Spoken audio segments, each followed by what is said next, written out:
Bonjour à tous, je vous remercie d'être fidèles à ces cours du samedi matin. Aujourd'hui, nous sommes plus nombreux, il y a des nouvelles personnes. Vous prenez le train en marche, si je puis dire. Mais quoi qu'il en soit, chacune de ces leçons sont importantes pour notre vie spirituelle. Donc, nous allons voir ce matin cette cinquième pensée ou cinquième passion, la colère. Ces 8 pensées ou 8 passions ont été élaborées par un moine, un père du désert, qui s'appelle Évagre le Pontique. Il a vécu au 5e siècle.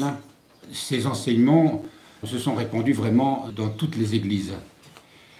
Donc la colère, ce matin, je me sers d'un livre, je le rappelle à chaque fois, un livre qui a été écrit par Pierre Burgat, qui est un ancien pasteur converti à l'orthodoxie, converti grâce à saint Sophronie, disciple de saint Silouane du mont Athos.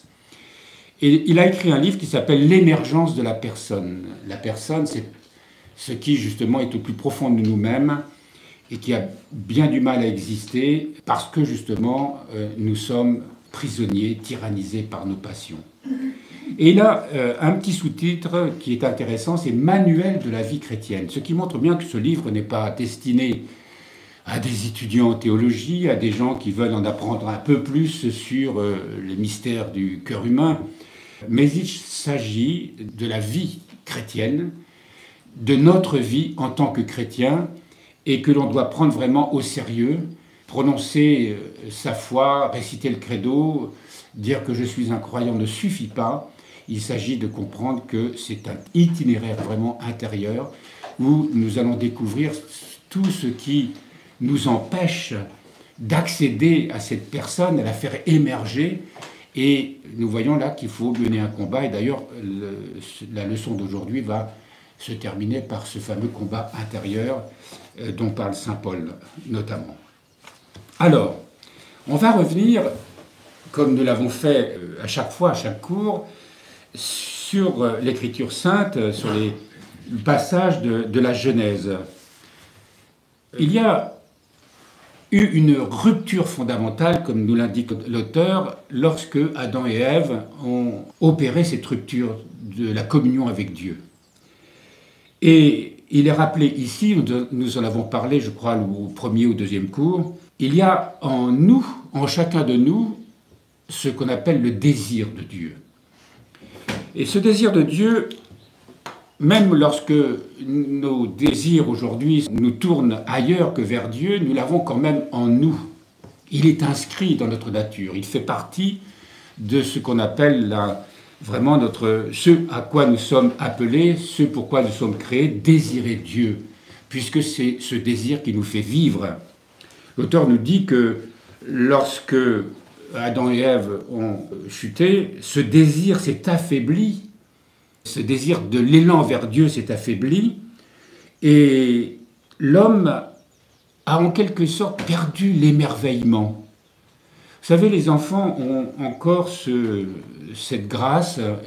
Je ne dis pas que nous, en tant qu'adultes, nous ne pouvons pas la retrouver, bien sûr que oui, mais les enfants ont cette capacité de s'émerveiller de tout, parce que leur esprit n'est pas encore enténébré et ils ont ce que le Seigneur rappelle quand il parle des enfants, si vous ne redevenez pas comme ces enfants, il ne s'agit pas de retomber dans quelque chose d'infantile, mais d'avoir justement cette capacité de s'émerveiller, c'est-à-dire de voir ce que les poètes peuvent voir, ou certains artistes peuvent voir, je dis certains parce que aujourd'hui le monde artistique n'a pas forcément cette perception-là, mais de percevoir la beauté qui se cache derrière les êtres et les choses. Et pour ça, il faut une certaine pureté de l'âme. Si nous sommes enténébrés par nos passions, si nous sommes enténébrés par une multiplicité de désirs, eh bien nous sommes comme accaparés dans un monde où la satisfaction de ces désirs prend absolument toute la place. Et notre regard absolument sur l'extérieur, je dirais l'intérieur secret des êtres et des choses, nous ne pouvons plus le percevoir, sauf parfois à des moments très particuliers qu'on peut appeler ça des moments de grâce. Alors, cet émerveillement à propos de Dieu même, ou à propos d'autrui, nous l'avons perdu. Et parce que l'amour du prochain ne nous intéresse que dans la mesure où ça remplit notre propre plaisir, si l'on peut dire. Et puis, il y a cette deuxième énergie en nous qui s'appelle l'ardeur. Vous savez, quand on a cette ardeur qu'on va retrouver aussi dans la satisfaction de nos passions, ce désir, cet élan, l'ardeur détournée de l'accomplissement de la volonté divine qui lui est naturelle, s'enflamme et utilise sa force pour écarter tout ce qui freine la recherche du désir, c'est-à-dire du désir divin, et elle devient la colère. Cette espèce de perte du désir de Dieu, avec cet émerveillement, avec cet élan, cette ardeur. Vous savez que dans l'amour, il y a une certaine ardeur, je parle de l'amour humain, mais voyez, quand on parle de la vie des saints, combien ils ont cette ardeur d'amour, qui les conduit d'ailleurs à se donner totalement, au point de donner leur vie, comme les martyrs nous le montrent, nous le témoignent, mais aussi comme la vie de ces saints que nous admirons et dont nous lisons les écrits ou les œuvres. Eh bien, nous sommes étonnés, émerveillés par cette ardeur à se donner par amour, à se donner aux autres, à se donner à Dieu et se donner aux autres par amour. Et là, donc, il y a ce désir et cette ardeur qui sont des vertus spirituelles. Eh bien, lorsqu'elles sont détournées, eh bien, elles sont au service de nos passions, c'est-à-dire de ce qu'on appelle, je vous le rappelle, la philotie, ce mot grec qui veut dire l'amour de soi. Satisfaire ses plaisirs, ses désirs, l'amour de soi, où tout tourne autour de soi. Alors, il y a un épisode tragique qui va suivre cette chute d'Adam et Ève. Adam et Ève ont deux fils, l'un s'appelle Abel et l'autre s'appelle Caïn. L'un est nomade, il a des troupeaux, et c'est Abel, donc je vous en ai déjà parlé dans les cours précédents, et l'autre s'appelle Caïn, et lui, il vit dans un village. Donc lui, c'est un sédentaire, et vous savez, il y a toujours une sorte d'opposition qu'il y a entre les nomades et les sédentaires. Il y a toujours une méfiance de la part des sédentaires envers tout ce qui est nomade. Chez le nomade, il y a une certaine liberté, tandis que le sédentaire a une tendance à se sédentariser en s'accaparant, en protégeant ses biens, etc. Donc il y a une sorte à la fois de complémentarité entre ces deux façons de vivre, ces deux modes de vie, et en même temps, il y a une opposition qui se crée lorsque, justement, cette complémentarité ne fonctionne plus. Et c'est ce qui va se passer. Alors, dans la grande tradition biblique, comme on le trouve de toute façon dans toutes les religions, l'offrande. Qu'est-ce que cette offrande a d'importance? C'est que lorsqu'on est croyant, on pense que tout don, tout bien vient de Dieu. Et par conséquent, l'offrande est, dans la grande tradition biblique, évidemment, comme dans les autres religions, on apporte une offrande au temple en remerciement des biens que Dieu nous donne. Alors évidemment, on donne du meilleur de ce que l'on peut posséder. Il y avait des règles, il y avait des lois.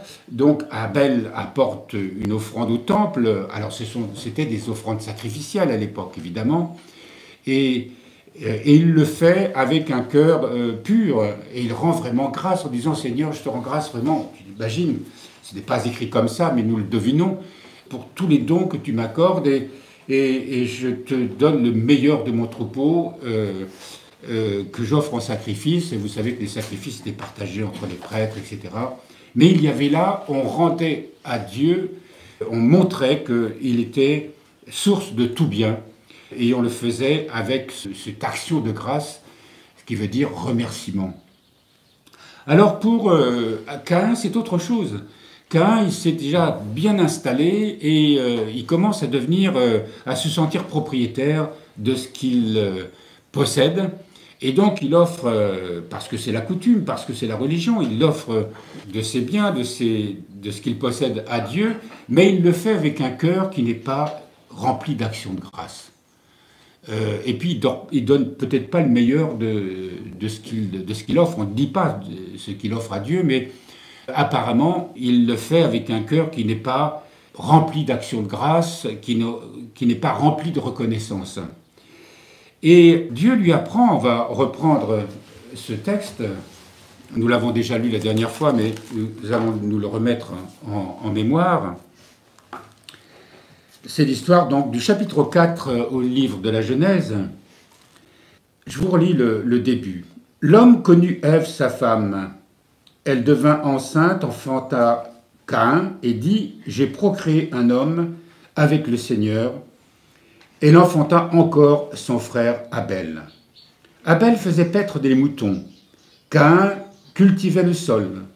À la fin de la saison, Caïn apporta au Seigneur une offrande de fruits de la terre. Abel apporta lui aussi les prémices de ses bêtes et leur graisse. Le Seigneur tourna son regard vers Abel et son offrande, mais il détourna son regard de Caïn et de son offrande. Caïn en fut très irrité, et son visage fut abattu. Le Seigneur dit à Caïn, « Pourquoi t'irrites-tu ? Et pourquoi ton visage est-il si abattu ? Si tu agis bien, ne le relèveras-tu pas ? Si tu n'agis pas bien, le péché tapi à ta porte te désire, mais toi domine-le. » Caïn parla à son frère Abel, et lorsqu'ils furent au champ, Caïn attaqua son frère Abel, et le tua. Le Seigneur dit à Caïn, « Où est ton frère Abel ?» « Je ne sais pas, répondit-il. « Suis-je le gardien de mon frère ?»« Qu'as-tu fait ?» reprit-il. « La voix du sang de ton frère crie du sol vers moi. Tu es maintenant maudit du sol qui a ouvert la bouche pour recueillir de ta main le sang de ton frère. Et quand tu cultiveras le sol, il ne te donnera plus sa force, tu seras errant et vagabond sur la terre. » Alors nous avons vu la dernière fois, je ne vais pas le redire aujourd'hui, mais pourquoi le sol ne donnait plus sa force, je vous invite à revenir au cours précédent. Ça nous concerne, nous, dans notre monde d'aujourd'hui. Alors, il y a là une sorte de dégradation. La chute d'Adam et Ève conduit à ce deuxième acte qui est le crime de sang. Par jalousie, par colère. Et on le voit dans ce récit, la colère qui est dans le cœur de Caïn, qui jalouse son frère, qui a donné une offrande à Dieu qui est agréée, pas la sienne, et il décide de l'emmener au champ, il l'invite à venir au champ, mais on ne dit pas pourquoi, mais on sait qu'il le conduit dans un endroit pour le tuer. Donc, ça part aussi là d'un mensonge aussi. De même que le serpent a menti à Ève pour faire chuter Adam et Ève, Caïn ment, conduit son frère en lui disant un prétexte pour l'attirer au champ et pour le tuer. Et là, c'est terrible parce que la colère conduit aux choses les plus terribles. Nous le savons dans les faits divers ou même dans notre propre vie, il peut être possible que sous l'action de la colère, de la révolte, on soit capable de tuer, d'imaginer même, ne serait-ce qu'en fantasmant, l'envie de tuer. Et donc la colère est une passion terrible. Alors là, évidemment, c'est l'aspect le plus, on va dire, le plus extrême. Mais on voit que cette passion que nous étudions aujourd'hui, elle est la conséquence de cet éloignement de Dieu. Comme d'ailleurs toutes les autres passions que nous étudions. Alors il se passe une chose, c'est que dans le récit, Caïn, vraiment, cette terre lui sera hostile, et cet éloignement de Dieu fera qu'il n'y aura plus ce face-à-face avec Dieu. D'ailleurs, on le voit, quand Dieu s'adresse à lui, « Qu'as-tu fait de ton frère ?» Il a une espèce d'excuse, « Mais est-ce que je suis responsable de mon frère, moi ?» Il se défausse, il fuit, il se cache, comme Adam et Ève se sont cachés lorsqu'ils se sont rendus compte qu'ils avaient péché. Au lieu de demander pardon, au lieu de demander de revenir à Dieu, ils sont enfermés dans les conséquences de leur péché. Et pour Caïn, évidemment, son destin sera terrible, et c'est le nôtre. Nous voyons dans l'histoire du monde les conséquences de cet éloignement divin. Quand on regarde l'histoire de la Terre, quand on regarde l'histoire de notre monde, depuis ce que nous croyons connaître de notre histoire jusqu'à maintenant, il n'y a que guerre, il n'y a que meurtre. Cette colère, elle est omniprésente partout et elle habite notre vie. Et nous devons être conscients qu'elle ne peut pas, si nous ne faisons pas tout ce qu'il faut pour vaincre cette passion, eh bien, elle nous conduit à des attitudes qui seront forcément terribles et pour nous et pour les autres.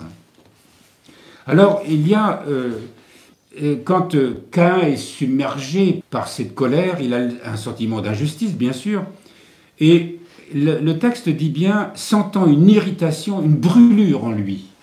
Et le mot brûlure, je vous renvoie, nous allons lire la note qui parle de cette brûlure. Le verbe hébreu, traduit par il fut irrité, signifie littéralement il brûla, d'une racine signifiant s'irriter, s'emporter, se fâcher, brûler, s'enflammer, s'allumer. Et c'est vrai que dans la colère, il y a cette espèce de folie où on brûle littéralement une énergie. Et je crois qu'il y a un mot qui est employé, que nous verrons peut-être un peu plus loin, une sorte d'épilepsie, je dirais, où on est littéralement dans la colère, on peut être littéralement fou. Dans une première note, il est dit là, la colère, poison mortel, tant qu'elle occupe notre cœur et enténèbre notre œil intérieur, nous empêchant de juger avec discernement, de jouir d'une sainte contemplation et de conseiller raisonnablement les autres. Dominés par elle, nous ne pouvons plus participer à la vie véritable, ni demeurer dans la justice, ni devenir capables de la véritable lumière spirituelle, puisque, dit l'Écriture, mon œil a été troublé par la colère. Et on reviendra justement pour cette histoire d'œil qui est citée dans les évangiles et qui est justement cet intellect dont on parle souvent dans ce cours.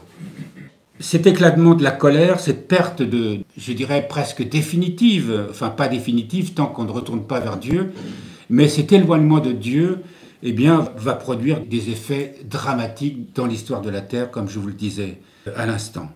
J'ai oublié de vous citer que offrir un sacrifice, faire une offrande qu'on fait ici à l'église par exemple, il n'y a plus d'offrande évidemment de sacrifice où on sacrifiait des animaux, où on apportait des fruits de la terre. Encore quand apporter des fruits de la terre, ça existe encore. On peut apporter les fruits de son jardin, comme c'est le cas dans les offrandes. Mais il faut l'apporter non pas parce que c'est une coutume. Offrir un sacrifice, c'est évidemment rendre grâce. On apporte des dons en disant merci Seigneur pour me donner la grâce d'apporter, de pouvoir partager les dons que tu me donnes. Et en même temps, c'est se donner soi-même. Tout ce qui, et c'est le grand mystère de l'Eucharistie, dans l'Eucharistie on ne vient pas pour recevoir seulement, être là, assister à la messe, et puis recevoir l'Eucharistie qui, nous le savons, est vraiment la vie divine. Mais il faut qu'il y ait cette rencontre avec Dieu où Dieu se donne à nous, mais il ne peut pas se donner à nous si on ne se donne pas à lui. Et si les offrandes que nous apportons ne sont pas liées à une offrande de nous-mêmes en même temps, je donne de ce que je possède et qui vient de Dieu, et je remercie Dieu, mais en même temps je me donne à travers cette offrande. Et c'est dans cette rencontre, si, comme dans nos relations humaines, si on ne se donne pas l'un à l'autre, il n'y a pas de véritable communion, il n'y a pas de véritable rencontre, il n'y a pas de véritable vie même. Dans la nature, tout ce qui vit, tout ce qui est, c'est parce qu'il y a cette espèce d'échange total où les êtres et les choses se donnent totalement sans aucune réserve. Et c'est ce que nous devons apprendre, nous, lorsque nous faisons des offrandes. Et c'est ce que Caïn, justement, n'a pas fait. C'est ce que Abel a fait et c'est ce que Caïn n'a pas fait. Peut-être on peut s'arrêter sur ce que signifie Abel. Donc ce sont des noms hébreux. Abel signifie nuée, quelque chose de léger. Peut-être ça caractérise une certaine faiblesse. Faiblesse au sens de, pas forcément de faiblesse psychologique, mais de fragilité plutôt. Donc le mot Abel, fragile parce que il est justement ce nomade qui est dans une situation de fragilité. Tandis que Caïn, au contraire, c'est la fougue, c'est la force. Les deux étaient appelés à être en complémentarité. Et lorsque cette complémentarité ne fonctionne pas, eh bien le fort l'emporte sur le faible, comme nous l'avons vu dans ce récit. Dans la vie, nous sommes aussi confrontés. Il y a des situations humaines où il y a des forts et des faibles. Est-ce que les forts s'intéressent aux faibles, non pas pour exercer leur force, mais pour apporter ce qui manque aux faibles? Et le faible, lui aussi, enseigne ce qu'est la faiblesse. La faiblesse, elle nous permet, et c'est tout l'art de la vie spirituelle, quand on parle de ce qu'on rappelle souvent ici, cette première béatitude, heureux les pauvres en esprit, quand le royaume des cieux leur appartient. Et cette pauvreté intérieure, c'est la caractéristique, la reconnaissance justement de cette faiblesse. Quand on en prend conscience, eh bien, nous montre que sans Dieu, on ne peut rien faire. Sans lui, on ne peut pas grandir. Sinon, on reste dans nos passions et notamment dans la colère que nous voyons aujourd'hui. L'auteur nous parle là de la manifestation de la colère. Cette passion se manifeste de diverses manières, notamment lorsque nous nous laissons prendre par un mouvement de mauvaise humeur, d'impatience, d'énervement, d'agressivité. Nous éprouvons du ressentiment à l'égard de quelqu'un ou de la rancune. Nous sommes envieux du succès ou de la notoriété de nos proches, de nos collègues ou de nos concurrents. Nous critiquons, dénigrons, méprisons, voire calomnions autrui. Nous insultons quelqu'un, nous l'outrageons, nous nous montrons insolents, grossiers. Nous mentons à ceux qui pensent que nous sommes de bonne foi, ou lorsque nous trompons ceux qui nous font confiance. Ayant subi un tort, nous cherchons à nous faire justice nous-mêmes, à nous venger. Sous prétexte d'aider notre prochain, nous les critiquons. Alors, la liste n'est pas exhaustive, mais on voit qu'on peut se reconnaître à travers ces paroles, même si on aura tendance à dire, bon, peut-être un peu quand même, mais il ne faut pas exagérer, quoi. Mais vous savez, on a tous été animés par la colère, par le désir de se rendre justice soi-même. Nous avons cette capacité, lorsque nous avons une rancœur, une rancune, ou que nous sommes agités par cette colère, eh bien, d'aller chercher des personnes et de faire groupe pour se justifier soi-même. Évidemment, tout ça nous entraîne dans la division, dans l'éclatement et dans toutes sortes de conséquences qui peuvent être vraiment parfois dramatiques. Ne croyez pas que les guerres qui existent et celles que nous connaissons aujourd'hui, comme les deux qui sont proches de nous, c'est la guerre entre la Palestine et Israël, ou l'Ukraine et la Russie, mais l'Occident s'y trouve mêlé. Eh bien, derrière la géopolitique, il y a justement tout ce que l'homme n'arrive pas à maîtriser. Eh bien, ce sont ces passions qui sont en lui. Comment travailler à la paix si les hommes ne se tournent pas vers Dieu et disent « Seigneur, donne-nous la grâce de faire cesser la violence et donne-nous la grâce d'ouvrir des voies par la grâce de l'Esprit Saint », j'imagine, et comment on pourrait prier, nous, chrétiens. Et c'est seulement parce que dans notre cœur, on apaise la guerre, qu'on apaise la colère, que la paix peut venir dans le monde. Les événements, et notamment les guerres, donc, ne sont là que parce que les hommes ont la guerre dans leur cœur. Alors évidemment, on peut justifier, parce que l'histoire souvent est une... les guerres prennent racine longtemps, des décennies, voire des siècles avant qu'elles n'éclatent, mais elles sont quand même le résultat de ce que nous sommes dans notre cœur. Allons voir ce que l'histoire de Job, vous connaissez l'histoire de Job, cet homme qui possédait tout, qui était un homme qui était fervent, qui rendait grâce à Dieu, il était riche, il avait de beaux enfants, une femme qu'il aimait. On va voir par la suite qu'elle aimait pas tant que ça, parce que quand il est tombé dans la misère, elle l'a laissé tomber. Bref, il perd tout. Et alors, à la fin, il perd tellement tout que même il a des ulcères. L'Écriture nous dit qu'il se gratte avec un tesson quoi, de poterie ou de verre. Et c'est terrible, c'est une déchéance totale. Et tout le monde l'abandonne. Comme je viens de vous le dire, sa femme se dit que c'est pas possible de vivre avec dans une déchéance pareille. Et là, il s'adresse à Dieu. Quoi. Il dit, mais pourquoi? Alors, il y a ce dialogue assez curieux, mais la colère peut se retourner contre Dieu. Parce qu'il se dit, mais Seigneur, pourquoi moi qui t'ai toujours servi, je t'ai apporté les offrandes, j'ai respecté les lois, et j'ai aidé la veuve et l'orphelin, chez moi, il n'y a pas un pauvre, pas un malade qui n'a pas été soigné, pas un passant qui n'était accueilli, enfin bref, vraiment, c'était un saint homme. Et il ne comprend pas pourquoi il est affligé de cette manière. Alors on va lire ce que nous dit l'auteur. La colère peut se retourner contre Dieu. Job fut tenté de se mettre en colère contre lui. Marqué jusque dans sa chair à la suite de la perte de ses enfants et de tous ses biens, il dit « Ma chair s'est revêtue de verre et de croûte terreuse. » Malgré son malheur, il résista à la colère et ne se révolta pas contre Dieu. Pourtant, il ne put garder le silence. « Je ne puis me taire, je parlerai dans l'angoisse de mon esprit. Je me plaindrai dans l'amertume de mon âme. » C'est au chapitre 7 qu'il dit cela.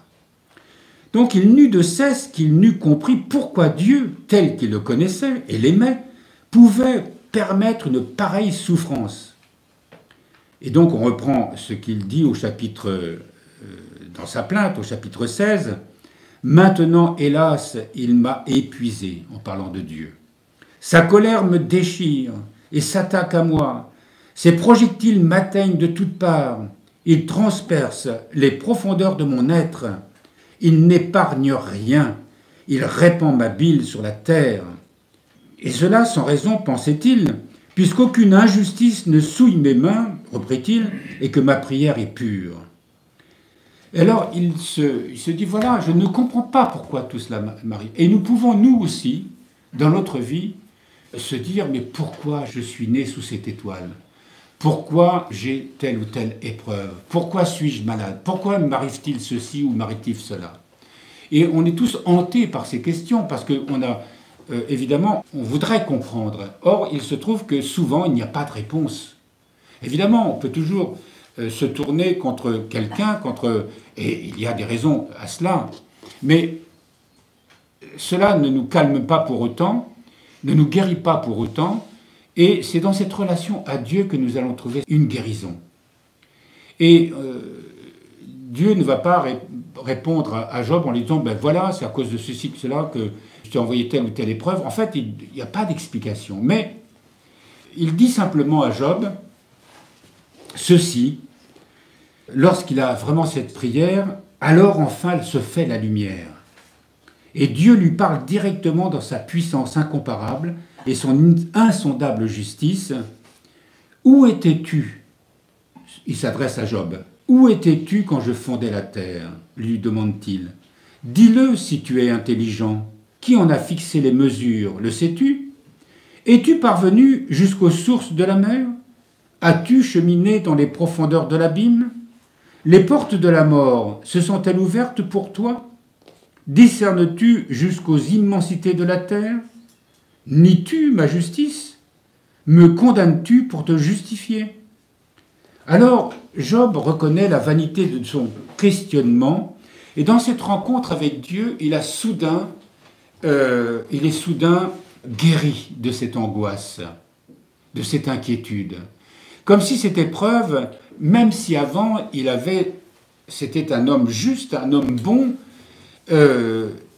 au terme de cette épreuve l'amène à retrouver un face-à-face avec Dieu. Ce fameux face-à-face que Adam et Ève vont perdre, qui va s'aggraver dans le meurtre de Caïn sur son frère Abel. Dans l'épreuve, même si Job a tout perdu et qu'il ne comprend pas pourquoi, il comprend soudain que tout ça, il n'y avait qu'un seul but, de rencontrer véritablement Dieu et en quelque sorte, d'obtenir une guérison totale qu'on peut appeler justement la contemplation avec Dieu. Alors Job reconnaît la vanité de ses questionnements et il dit « Voici, j'étais léger. Que te répondrai-je?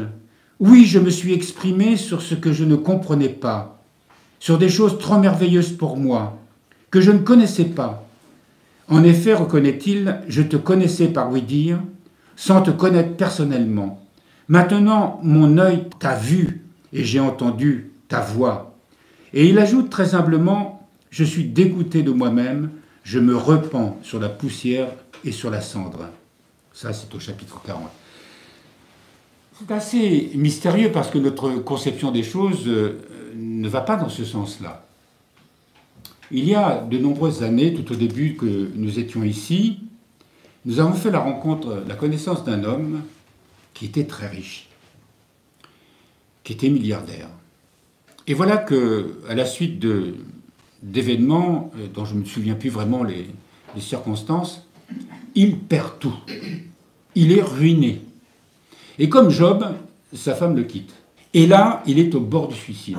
Et quand j'ai dit au bord du suicide, il décide même de se suicider. Je me souviens plus s'il avait fait une tentative, mais vraiment. Et puis voilà que, soudain, il se reprend et il accepte ce qui vient de se passer pour lui.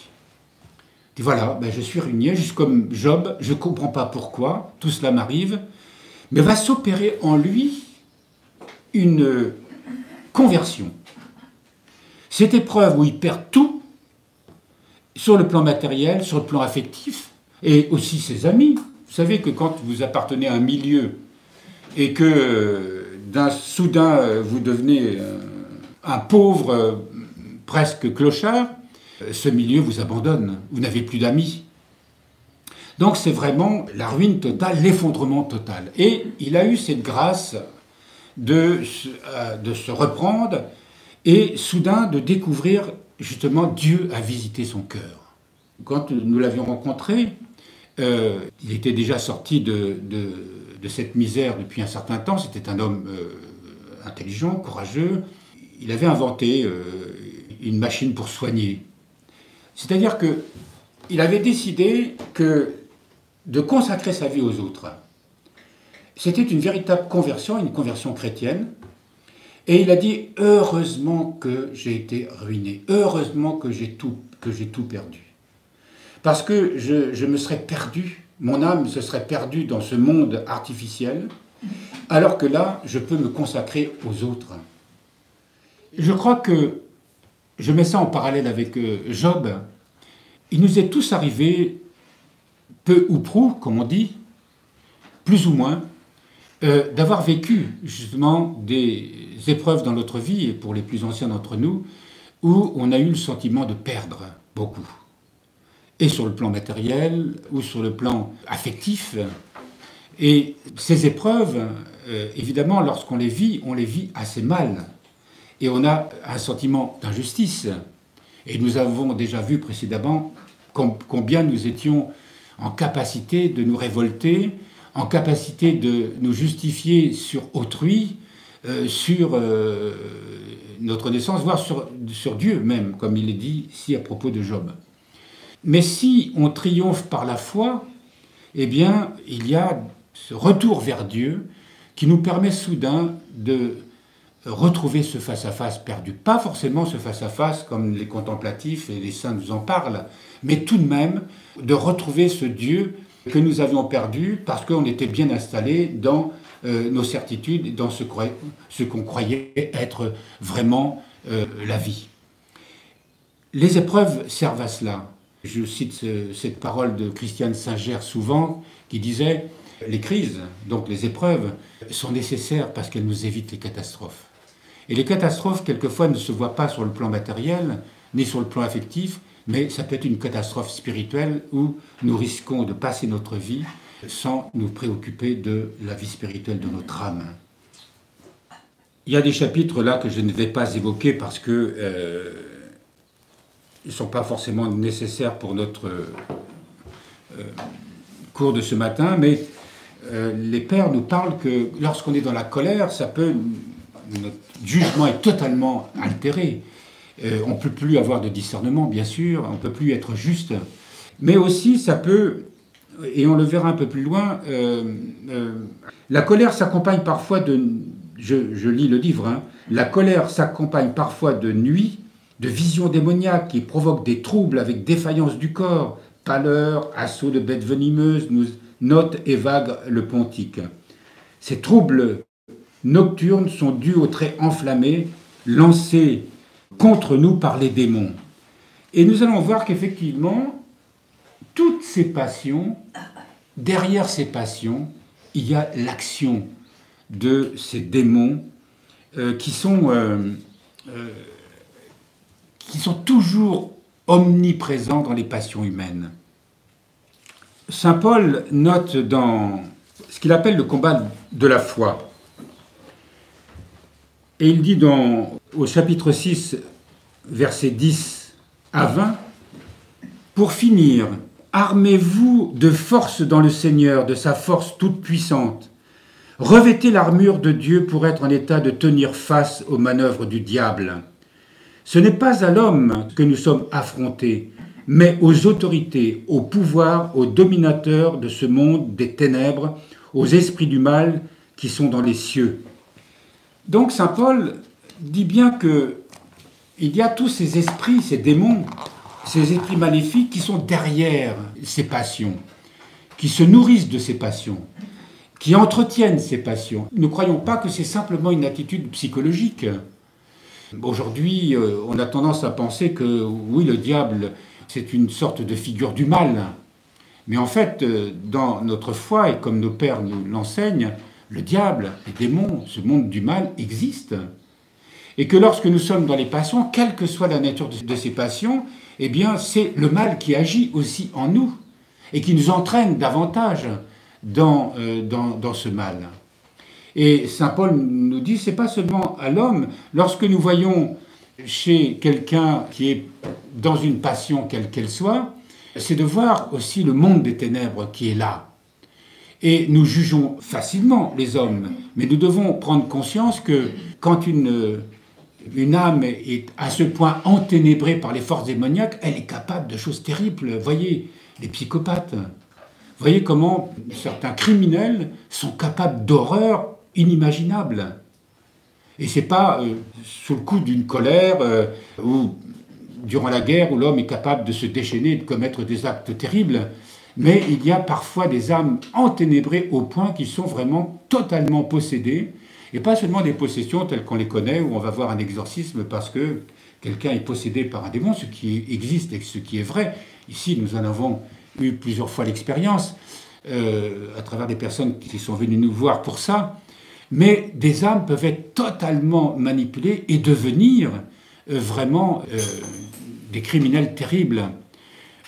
Nous le disions tout à l'heure, que quand on est sous l'emprise de la colère, on est capable de choses terribles, de commettre des actes que nous n'aurions pas imaginés. Nous devenons complètement fous à ce moment-là, quoi.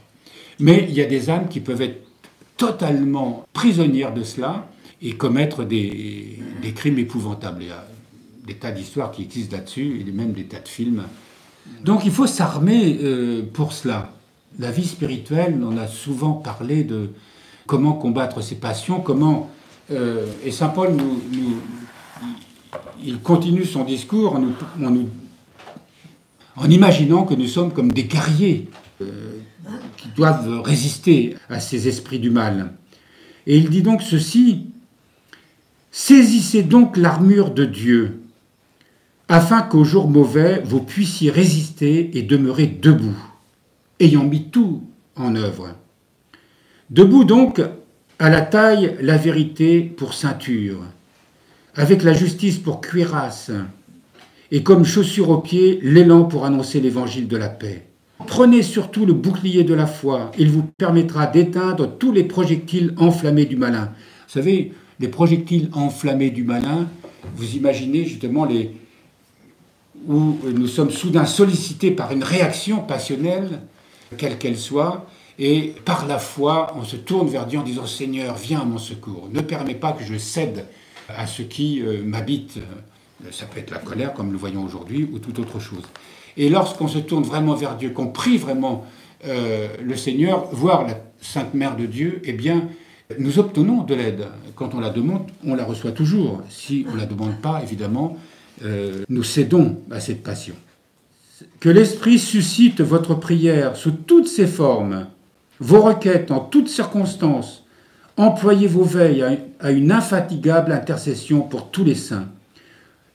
Alors pour tous les saints, priez les uns pour les autres. Je vous parlais tout à l'heure des gens qui sont enténébrés, voire de quelqu'un qui est dans son délire, dans sa folie passagère, de prier pour lui, pour écarter de lui l'influence diabolique de ses esprits. Souvent, c'est un aspect dont on ne parle pas, parce qu'aujourd'hui, nous sommes tellement rationalistes que tous ces enseignements que nos pères nous ont pourtant donnés pendant des siècles, nous les oublions. Et nous devons bien imaginer, bien penser plutôt, que lorsque nous sommes dans une passion, eh bien, le diable n'est jamais loin. Il est au cœur de cette passion. Et il va la favoriser. Il va souffler sous les braises. Et c'est par la prière, justement, par une vraie vie de prière, une vraie vie spirituelle, que l'on peut éloigner, voire s'affranchir de ces influences ténébreuses. Et lorsque nous voyons quelqu'un qui est justement sous ces influences et sous une passion, sous une folie criminelle ou non, c'est de prier pour lui. Donc là, saint Paul nous rappelle, nous devons prier. Alors quand il parle pour tous les saints, vous savez que les premiers chrétiens, on les appelait les saints. Le mot saint veut dire ceux qui sont mis à part de l'esprit du monde, à part de l'esprit corrompu, à part de ceux qui, s'étant unis au Christ, vivent du Christ, par le Christ, pour le Christ. Donc, priez les uns pour les autres pour que nous puissions nous maintenir dans cette communion dans le corps du Christ. Nous sommes responsables des uns des autres. Et souvent, nous nous laissons abuser justement par ces passions, et ces passions qui nous conduisent à juger, critiquer, condamner, alors que nous devrions, au contraire, aider celui qui est dans la difficulté, celui qui est en train d'être prisonnier d'une passion, prisonnier justement de ces influences ténébreuses. Et c'est important de le savoir, et c'est important d'en prendre conscience que nous-mêmes aussi, nous sommes aussi ponctuellement victimes de cet état de choses ou de fait. L'auteur, dans un sous-titre, dit ça dans l'Église. Y a-t-il une place pour la colère? L'apôtre, en parlant de saint Paul, dit « Par l'amour, mettez-vous au service les uns des autres. » Par l'amour, mettez-vous au service les uns des autres. Se mettre au service des uns des autres, c'est lutter contre nos propres passions, justement. Si je suis en colère contre quelqu'un, et la colère, c'est pas seulement ces moments où on délire, on est capable du pire, mais c'est, comme on l'a vu, ça peut être la rancune, de l'amertume, la jalousie. Tout ceci est lié à la colère. Nous l'avons vu la liste tout à l'heure. Et en tant que chrétiens, nous sommes au service de l'amour, c'est-à-dire au service des uns et des autres. Et être au service des uns et des autres, c'est pas d'aller seulement vers ceux avec qui tout va bien, partager des choses, des points communs, parce que c'est facile de vivre avec ceux avec qui on s'entend, avec qui on a des atomes crochus, comme on dit. C'est beaucoup plus difficile d'aller vers des gens avec qui on ne se sent pas forcément à l'aise, voire avec qui on a une approche difficile. Encore pire si avec des gens avec qui nous avons des relations difficiles et qui ont pu être conflictuelles. Comment se mettre au service des uns et des autres? Et ça, si on ne se tourne pas vers Dieu, si on ne demande pas la grâce de Dieu, si on ne demande pas tout ce dont nous avons besoin pour se délivrer de ces attitudes égocentriques, égoïstes, orgueilleuses, eh bien, on n'en sortira pas. Voilà pourquoi saint Paul rappelle que de se mettre au service les uns des autres, car la loi tout entière trouve son accomplissement en cette unique parole: tu aimeras ton prochain comme toi-même. Et alors, comme toi-même, souvent on s'aime mal, parce que si on nourrit des passions, eh bien on ne s'aime pas. On s'aime au sens égoïste du terme, mais on ne s'aime pas au sens spirituel du terme. On sait que si on veut vraiment s'aimer, eh bien il faut que notre vie soit sobre, que nous luttions contre nos passions. Voilà ce que c'est de s'aimer soi-même. quand ça donne une règle de prière, et ça demande de la discipline. Quand l'Église nous propose des temps de jeûne et que nous devons nous priver de certaines choses auxquelles nous sommes attachés, que ce soit dans nos lectures, que ce soit dans la nourriture ou autre, nous voyons combien il faut se contraindre. C'est ça, s'aimer soi-même. C'est pas de s'aimer et de se faire du bien au sens où justement on nourrit tous ces désirs en nous, c'est de renoncer à ces désirs, s'aimer soi-même, pour réanimer en nous le désir de Dieu. Et quand ce désir se trouve à nouveau réanimé, eh bien il grandit et nous avons de plus en plus le désir de nous tourner vers Dieu, de plus en plus le désir de sentir que ce désir nous rend la vie, nous rend la joie, nous rend la paix, parce que dans la satisfaction des désirs multiples, eh bien, on ne trouve jamais la paix. C'est insatiable. On peut indéfiniment remplir nos désirs, et c'est comme un tonneau sans fond, eh bien, on peut le remplir, il ne sera jamais rempli. Donc le seul désir qui peut nous rendre la plénitude, la joie, l'émerveillement dont on parlait tout à l'heure, eh bien, c'est cette communion avec Dieu, parce que nous avons été créés comme ça, pour ça, et que nous éloignant de cette communion, eh bien, nous tombons dans ce que nous étudions, c'est-à-dire ces fameuses passions. Donc, quelle force dans les expressions de l'apôtre, s'écrit saint Jean Chrysostome. Il ne se borne pas à dire « vous vous mordez », ce qui certes atteste la fureur. Il ajoute « vous vous dévorez ». Et cela manifeste l'obstination dans le mal. En mordant, on satisfait sa colère. En dévorant, on fait preuve d'une extrême férocité. Le Saint-Évêque précise, il ne s'agit pas ici de l'action corporelle, il s'agit de quelque chose de bien plus cruel. Celui-là même qui mangerait de la chair humaine ne ferait pas autant de mal que celui qui déchire l'âme. On se déchire l'âme, les uns. Manifester sa colère, intérieurement ou extérieurement, ou voir les deux de toute façon, à l'égard de son prochain, c'est déchirer son âme, nous dit l'apôtre. Je ne sais pas si on a vraiment conscience de cette réalité-là. Il lance alors cet avertissement. Prenez garde que le mal ne retombe sur vous-même. Les divisions et les querelles ont pour résultat de ruiner et de perdre ceux qui en sont les auteurs, aussi bien que ceux qui en sont les victimes. Elles corrodent tout avec plus de rapidité que la vermine elle-même. Donc on voit que la colère, si on la laisse se répandre dans notre cœur, ou si nous gardons une amertume, c'est comme un ver qui ronge, qui va altérer. Prenons par exemple les a priori que nous pouvons avoir à l'égard de certaines personnes. Des a priori qui sont forcément un jugement, on ne sait pas pourquoi on les a, mais elles sont la caractéristique d'une méfiance à l'égard de l'autre. Et de quelque part, quelque chose participe avec cette passion de la colère. C'est saint Jean Climac qui dit à propos de la colère, « Si l'Esprit Saint est nommé la paix de l'âme, et l'est en effet, et si la colère est appelée le trouble du cœur, et l'est aussi, rien ne s'oppose autant à la venue en nous du premier que de la colère. » Quoi qu'il en soit, nous pouvons nous dire ce matin que quelque chose en nous, dans notre mode de vie, dans notre attitude les uns à l'égard des autres, à l'égard du monde, nous sommes prisonniers de la colère plus ou moins, comme nous l'avons déjà dit. Pour prendre conscience de cela, eh bien, il faut que nous amenions de la lumière sur les ténèbres de notre cœur. Et la seule façon d'amener de la lumière dans les ténèbres, les replis les plus secrets de notre nature humaine, eh bien, c'est de nous tourner vers la lumière, donc par la prière. Et lorsque nous demandons à Dieu d'être éclairés, immanquablement, nous allons peu à peu découvrir en nous tout ce qui est caché, tout ce dont nous n'avons pas conscience, et qui se manifeste, je dirais presque naturellement en nous, sans que nous ayons conscience que c'est une des formes des passions que nous étudions. Autrement dit, le péché. Saint Paul nous dit dans l'Épître aux Romains au 2e chapitre, « Ne te laisse pas vaincre par le mal, mais sois vainqueur du mal par le bien. » Certains, par ignorance, sans doute, pensent que ces choses sont d'un autre âge. Cependant, ceux qui se lancent dans le combat contre les pensées, donc contre les passions, savent par expérience que ce que disent les pères correspond exactement à ce qu'ils vivent. On pourrait dire à ce que nous vivons. nous sommes vraiment, quand nous menons un combat contre ces passions, on voit bien que ces passions ne nous lâchent pas facilement. Et que nous-mêmes, nous ne pouvons pas les vaincre. Et que dans notre prière, qu'est-ce que nous faisons? C'est que nous demandons vraiment l'aide de Dieu, la force de Dieu, le discernement, l'intelligence de Dieu. Et il est cité là, il nous est parvenu une histoire à un des saints qui était en prière.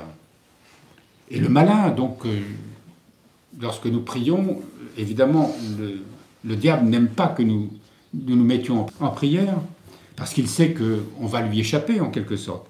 Le malin opposa une telle résistance que dès que celui-ci étendit les mains, donc les pères priaient, il étend les mains, il se transforma, le diable se transforma en lion et levant à la verticale ses pattes avant, enfonçait ses griffes de part et d'autre dans les flancs du lutteur, c'est-à-dire du saint qui priait. C'est une image qui montre que le diable essaye de nous empêcher de prier. Et le saint, là, évidemment, lui, il ne lâcha pas prise avant que le saint n'eût baissé les mains.